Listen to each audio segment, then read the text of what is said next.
एखाद्या झाडाला फळं आले की ते झाड झुकतं, जमिनीला टेकतं, कारण त्याच्या आयुष्याची परिपूर्णता झाली असते, ते फळाला आलं असतं. पण ज्ञानेश्वर महाराज 9व्या अध्यायामध्ये याचं सुंदर वर्णन करताना साधकाच्या साधक अवस्थेला आणि साधनेला जोडतात. ज्ञानोबाराय महाराज म्हणतात, का फळलिया करुचिये शाखा, सहजे भूमीसी उतरे देखा, तैसे जीव मात्र अशेखा खाल भीतीजे. खरं तर फळं आले आहेत, साधना परिपूर्णतेकडे चाललेली आहे, म्हणून ते झाड झुकत नाही बरं का.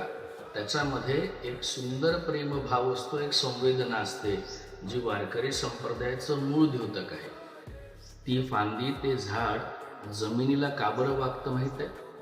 ते नमन करतं त्या जमिनीला, कारण त्या झाडाची वाढ दोनही कडून होत होती, एक आकाशाकडे आणि दोन आत पृथ्वीकडे.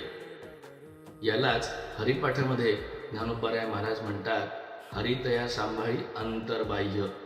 दोन्ही गुण होत असलेली वाढ त्या झाडाला फळं आणते, आणि हीच साधकाची सुंदर अशी संवेदनात्मक अवस्था असते. महाराज ज्ञानेश्वर. मान करे भय का नाश, रोग शोक कटे पल में आज, रिद्धि सिद्धि